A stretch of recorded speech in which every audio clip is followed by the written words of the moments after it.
இந்த வீடியோவில் நம்ம நட்சத்திரங்களையும் விண்மீன் தொகுதி கூட்டங்களை பற்றி மட்டும்தான் பேசுகிறோம், ராசி ஜாதகம் பற்றி இல்லை. திஸ் இஸ் அன்சைன் தனுசு ராசி நேயர்களே.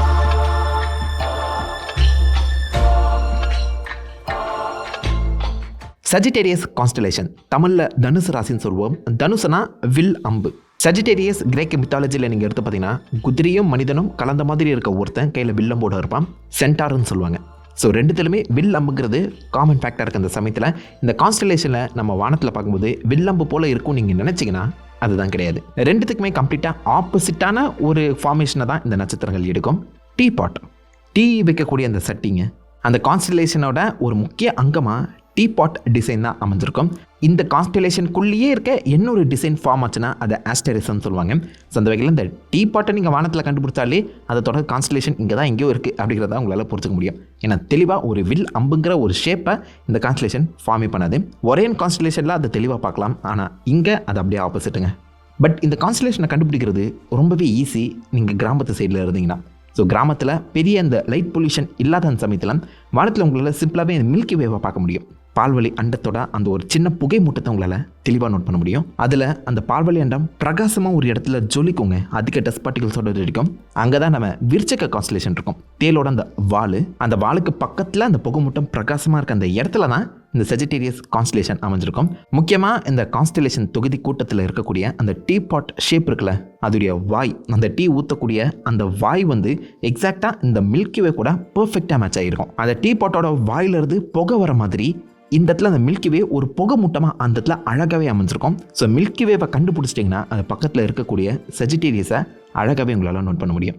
பட் நீங்கள் லைட் பொல்யூஷன் அதிகமாக இருக்கக்கூடிய சென்னை மாதிரியான சிட்டிகளில் இருக்கிறவராக இருந்தீங்கன்னா மில்கி வேவை பார்க்குறது ரொம்பவே அரிது.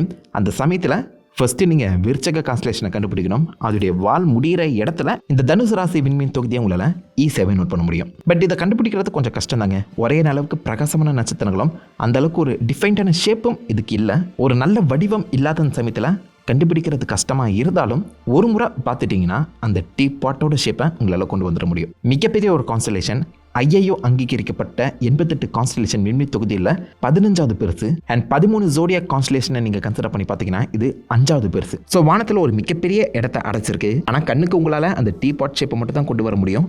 மற்றபடி ஃபுல் அந்த கான்ஸ்டலேஷனை உங்களால் உருவாக்கவே முடியாது. அது ஏதோ அந்த டீ பாட் வந்து பிரான்ச் மாதிரி எக்ஸ்டெண்ட் ஆகுங்க. ஸோ கண்டுபிடிக்கிறது கஷ்டம் தான். ஓரளவுக்கு பிரகாசமான நட்சத்திரங்கள் இருக்கு, பார்க்க பழகிடும். தமிழர்கள் எதுக்கு வில்லம்பு கொடுத்தாங்கன்னு தெரியல, ஆனால் வில்லம்புங்கிறது மோட்சத்தை குறிக்குமா. சித்தர்களை பொறுத்த வரைக்கும் அது மோட்சத்தை குறிக்கும்னு சொல்லுவாங்க. அதன்படி இந்த டீபாட் கான்ஸ்டலேஷன் பர்ஃபெக்டாக மில்கி வேவை ஃபோக்கஸ் பண்ணுறது மட்டும் இல்லாமல் இந்த கான்ஸ்டலேஷனுக்குள்ளே, இந்த தொகுதி கூட்டத்துக்குள்ளே தான் நம்ம பேரடி மில்கி வே கேலக்சியோட சென்டரில் இருக்கிற அந்த மிகப்பெரிய பிளாக் ஹோலே அமைஞ்சிருக்கு. சஜிடேரியஸ் ஏ சூப்பர் மேசிவ் பிளாக் ஹோல். அது இந்த விண்மீன் தொகுதி கூட்டத்தில் தாங்க இருக்குது. மிக முக்கியமான ஒரு கான்ஸ்டலேஷன். மேபி அந்த மோட்சத்தை குறிக்கிறதுக்காக வில்லம்பை கொடுத்துருப்பாங்களோ. கிரேக்க புராணத்தின்படி இந்த வில்லம்பை ஏந்தின ஒரு குதிரை மனிதன் இருக்கான், அவன் பேர் சிரான். மிகப்பெரிய புத்திசாலி. அண்ட் அங்கே இருக்கக்கூடிய அக்கீலிஸ், ஹெர்குலிஸ்க்கெலாம் ஆசான இருந்தவன். ஒரு விதமான இம்மோர்டாலிட்டியும் அவருக்கு இருக்குன்னு சொல்லப்படுது. ஒரு முறை வில்வத்தை கற்றுக் கொடுத்துட்டு இருக்க அந்த சமயத்தில் சிரானோட சிஷியன் ஹெர்குலிஸ் ஒரு விஷம் நிறைந்த அம்பை வந்து பார்த்தீங்கன்னா அவருடைய உடம்புல தச்சிருவாராம். அவருக்கு சாகாவரம் இருந்தாலும் இந்த விஷம்ங்கிறது அவருக்கு அதிகமான வலியை கொடுத்துருக்கு. இந்த வலியை என்னால் தொடர்ந்து அனுபவிக்க முடியாது, என்னுடைய அந்த சாகாவரத்தை ப்ரொமித்திஸுக்கு கொடுத்துருங்க, என்னை சாவடிச்சிருங்க அப்படின்னு சொல்லி ஜீசஸ் கிட்ட கேட்க, இந்த சாக்ரிஃபைஸ், இந்த தியாகத்தை நாங்கள் யாருமே மறக்க மாட்டோம், அந்த ஞாபகத்தமாக உன்னை நான் வானத்தில் உட்கார வச்சிடறேன் அப்படின்னு சொல்லி அவரை கொண்டு போய் இந்த சர்டிஃபிகேட்ஸாக மாற்றி விட்டாங்களாம். அதனால தான் வில்லம்பு எய்தின ஒரு சென்டாராக நம்ம அவரை வானத்தில் பார்த்துட்ருக்கோமா. இந்த கான்ஸ்டலேஷனோட பிரகாசமான நட்சத்திரங்கள் ஆப்வியஸாக அந்த டீ பாட் ஷேப்பை தான் ஃபார்ம் பண்ணுது. அதில் மிக பிரகாசமானது காஸ் அஸ்ட்ராலிஸ். இது ஒரு பைனரி ஸ்டார். நம்ம பூமியில் இருந்து கிட்டத்தட்ட 143 ஒளியாண்டுகள் தள்ளி இருக்குது. ஒரு பி கிளாஸ் ப்ளூ ஜெயண்ட் நம்ம சூரியனோட 375 மடங்கு அதிக வெளிச்சத்தை வெளிப்படுத்துது. கிட்டத்தட்ட இதோடைய மேக்னிடியூட் 1.75. கொஞ்சம் பிரகாசமானது தான். அண்ட் மொத்தமாக வானத்திலே நீங்கள் எடுத்து பார்த்தீங்கன்னா 35வது பிரகாசமான ஒரு நட்சத்திரம் அது. ஸோ இதை மிஸ் பண்ணுறது கொஞ்சம் கஷ்டம்தான். காஸ்னா போ, வில்லுன்னு அர்த்தம் அரபிக்கில். அஸ்ட்ராலிஸ்னா சதன். ஸோ இந்த வில்லோட தெற்கு பகுதின்னு சொல்லி இதுக்கு பேர் கொடுத்துருக்காங்க. ஆனால் பார்க்க வில் போல தெரியலண்ணே. இதே மாதிரி மிடில் இருக்க அந்த ஸ்டாருக்கு காஸ் மீடியானும், மேலே இருக்க அந்த ஸ்டாருக்கு காஸ் போரியாலிஸுங்கிற பேர் கொடுத்துருக்காங்க. ஸோ வில்லோட மேல் பகுதி, மிடில், எண்டுன்னு சொல்லி 3 பகுதிகளுக்கும் தனித்தனி நட்சத்திரங்கள் பேரே கொடுக்கப்பட்டிருக்கு. அண்ட் உண்மையிலேயே இந்த கான்ஸ்டலேஷனில் கிட்டத்தட்ட 36 நட்சத்திரங்களுக்கு பேர் கொடுத்துருக்காங்க. ஸோ அதிகமாக பேர் வாங்கின நட்சத்திரங்களும் இந்த கான்ஸ்டலேஷனில் தான் இருக்கதான் சொல்லப்படுது. ரெண்டாவது பிரகாசமானது நுங்கி அப்படிங்கிற ஒரு நட்சத்திரம் நம்ம பூமியிலிருந்து 250 ஒளியாண்டுகள் தள்ளி இருக்கு. இது ஒரு குள்ள நட்சத்திரம் தான், டுவார்ஃப் ஸ்டார். ஆனால் இருந்தாலும் மேக்னிடியூட் 2.1. அதோடைய சைஸுக்கு ரொம்ப பிரகாசமாக இருக்குன்னு சொல்லலாம். எந்த அளவுக்குன்னு கேட்டிங்கன்னா, நம்ம சூரியனை விட 3300 மடங்கு அதிக லூமினாசிட்டி, அவ்வளோ வெளிச்சத்தை வெளிப்படுத்துது. அண்ட் சூரியனை போலவே 7 மடங்கு அதிக எடை நிறையும் கொண்டிருக்கு. சின்னதாக இருக்க அந்த சமயத்தில் நம்ம சூரியனை காட்டிலும் 100 மடங்கு அதிக வேகத்தில் தானே சுற்றி வருதாங்க. It's a very fast rotator அப்படின்னு சொல்கிறாங்க. சின்னதாக இருக்கனால இவ்வளோ வேகத்தில் சுற்றுது போல். இதை தொடர்ந்து நட்சத்திரங்களோட அந்த பிரைட்னஸ் குறைச்சிக்கிட்டே வரும். ஆனால் இந்த பிரகாசமான நட்சத்திரங்கள் அந்த டீபாட்டுக்கு முக்கியமான ஒரு ஷேப்பை கொடுக்குதுன்னு சொல்லலாம். இந்த ஷேப்பை டிஃபைன் பண்ணாத ஒரு நட்சத்திரம் ஆக்சுவலாக இந்த சஜிட்டேரியஸ் கான்ஸ்டலேஷன் ஏரியாவில் இருக்குது. அதை பிஸ்டல் ஸ்டார்னு சொல்கிறாங்க. நம்ம பூமியிலிருந்து கிட்டத்தட்ட 25,000 ஒளியாண்டுகள் தள்ளி இருக்கு. கிட்டத்தட்ட இந்த மில்கிவேவோட சென்டர்னு சொல்லலாம். மிக பிரகாசமான ஒரு நட்சத்திரம். நம்ம சூரியனை காட்டிலும் 4 மில்லியன் டைம்ஸ் 40 லட்சம் மடங்கு அதிக பிரகாசத்தை வெளிப்படுத்துதான். இவ்வளோ பிரகாசமாக இருக்குன்னு மட்டும் யோசிச்சு பாருங்கள். சூரியனோட நிறைய காட்டிலும் 200 மடங்கு அதிக எடை கொண்டு இருக்கு. நம்ம சூரியன் ஒரு வருஷத்தில் முனைகி உருவாக்கக்கூடிய அந்த எனர்ஜியை இந்த நட்சத்திரம் வெறும் 20 செகண்டில் அப்படி கிரியேட் பண்ணிட்டு போயிடுமா. அவ்வளோ எனர்ஜியை இது வெளிப்படுத்துது. யோசிச்சு பாருங்கள். இந்த நட்சத்திரம் பிஸ்டல் நெபுலாவில் இருக்க அந்த சமயத்தில் இதுக்கு பிஸ்டல் ஸ்டாருங்கிற பேரை கொடுத்துருக்காங்க.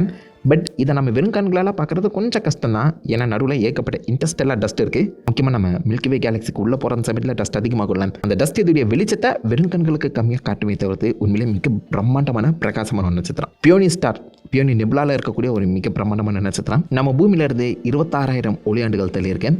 மேக்னிடியூட் -11. இந்த அண்டத்தோட ஒன் ஆஃப் த பிரைட்டஸ்ட் நட்சத்திரம்ங்கிற பேரை வாங்கியிருக்கு. இதுவுமே கிட்டத்தட்ட 4 மில்லியன் டைம்ஸ் பிரகாசமான ஒரு நட்சத்திரம் தான் சொல்கிறாங்க. நம்ம சூரியனை விட 100 மடங்கு பெருசுங்க.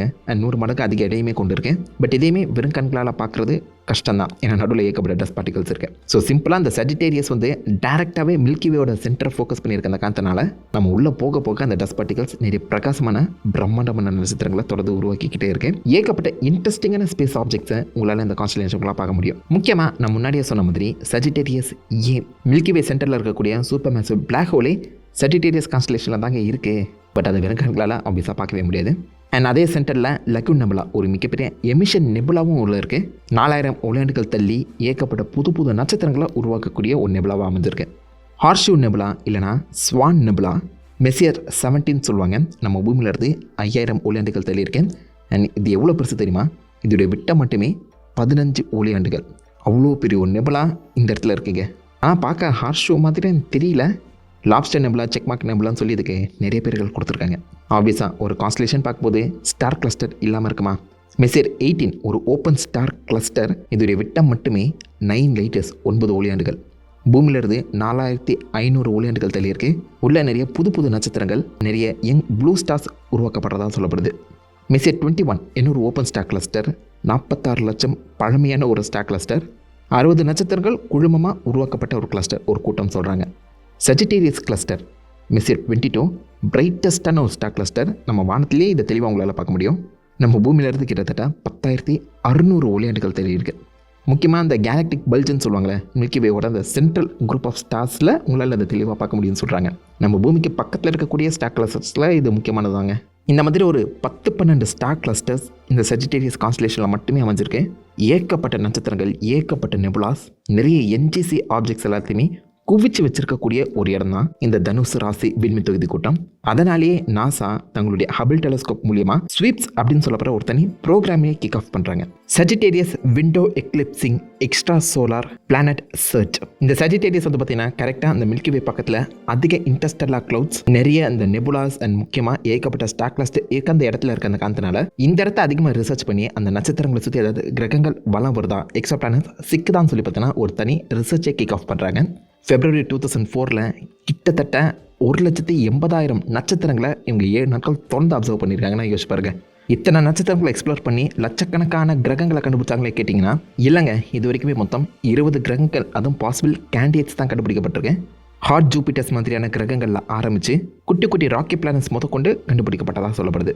சஜிட்டேரியஸ் இந்த மில்கிவேல இருக்கிறது எந்த அளவுக்கு யூஸ்ஃபுல்லாக இருக்குன்னு பார்த்தீங்களா? உண்மையிலேயே கிரேக்க மித்தாலஜி படி அந்த சென்டார் எப்படி பல பேருக்கு அந்த உண்மையை சொல்லிக் கொடுக்கக்கூடிய ஆசானாக இருந்தானோ, தமிழில் கூட வில் அம்புங்கிறது அறிவை குறிக்குதோ, அதே போல் இந்த தனுசு விண்மீன் தொகுதியும் நமக்கு இதுவரைக்கும் புலப்படாத பல வித்தியாசமான நட்சத்திர கூட்டங்களையும், நம்ம இதுவரைக்கும் கண்டறியாத பல விண்வெளி உண்மைகளையும் சொல்லிக் கொடுக்கறது ஆச்சரியமாக இருக்குது. ஒருவேளை இதனால தான் தனுசு ராசிக்காரங்க புத்திசாலிங்கன்னு சொல்ல வராங்களா? நீங்கள் எப்படி? This is sunshine signing off.